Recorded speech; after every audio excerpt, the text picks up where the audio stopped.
Hey, welcome to Black Lab Garage. I've got what I think is the perfect carburetor to go on my 460 that I'm putting together to go in my 78 four-wheel drive half-ton truck that will probably take off-road some. What is it? Well, you're just going to have to stick around and find out. You ready? Come on, let's get into it.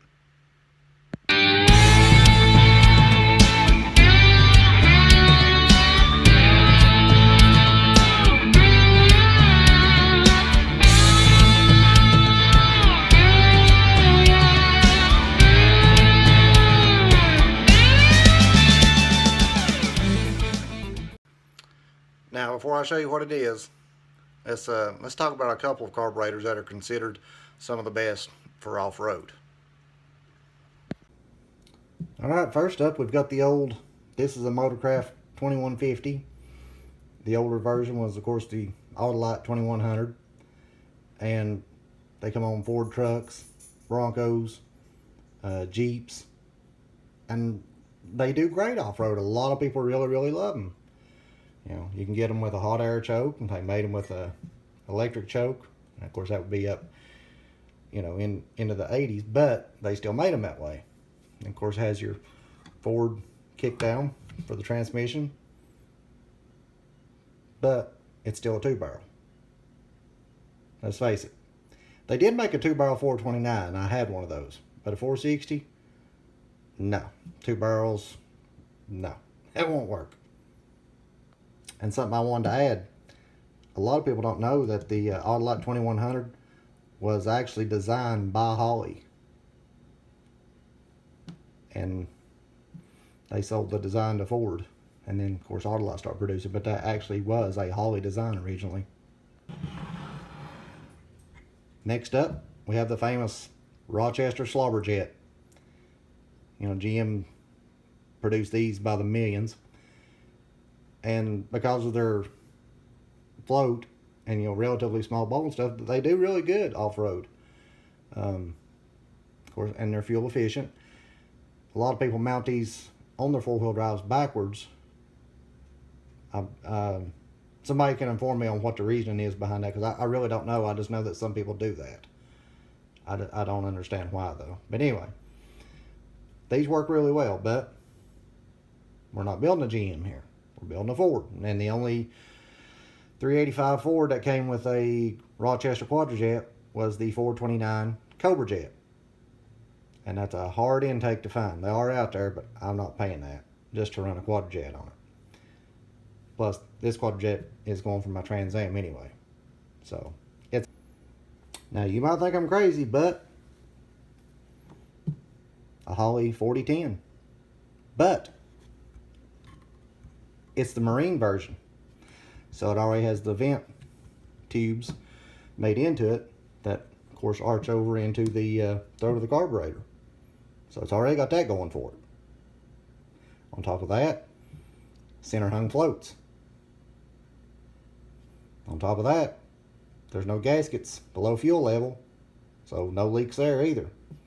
You know I'm a fan of these from that 390 build, which I put a 4011 spreadboard on it. They work good. And of course, you go back to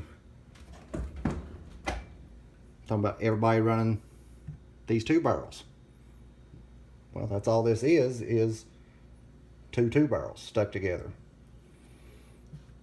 The only modifications we may have to make, I will put spring-loaded needle and seats in it, which those are commonly available, easy to get.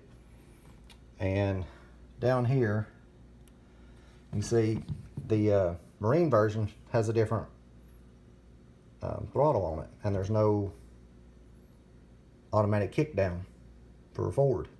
Which, if you're running a straight shift, well, this is no problem. You can just use what's there. Well, lo and behold, I have a parts 4010 that has the right throttle and Ford kickdown on it.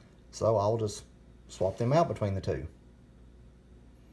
So that has that problem solved, taken care of. As far as these carbs, even though it's a different design, and they never really caught on to the aftermarket because it just wasn't a regular Holley like everybody was used to, but it uses all the same parts. I mean, outside of your bowl gasket, but needle, seat, it's all the same as a standard Holly. And, you know, parts are available everywhere. So if anybody wants to tell me why this wouldn't be a good reason, I mean, you know, feel free to comment. But and this is a 600 CFM. You know, for truck applications, I've run a lot of Holly 600s on 460s. And Ford even put them on from the factory.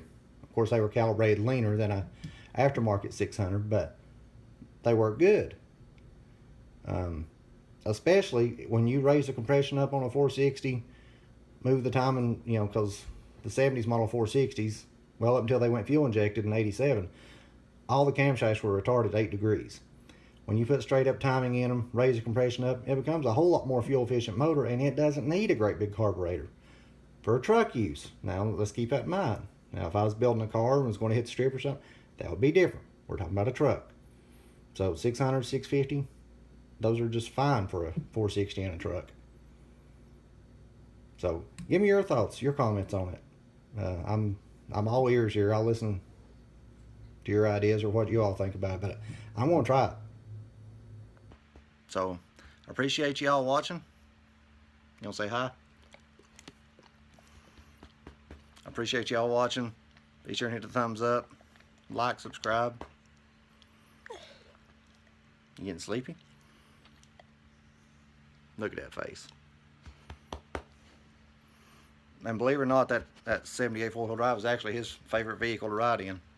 Go figure. The truck without air conditioning. Me and the pups, we appreciate each and every one of you. We really do. And stay tuned. I'll be back with another one. See you.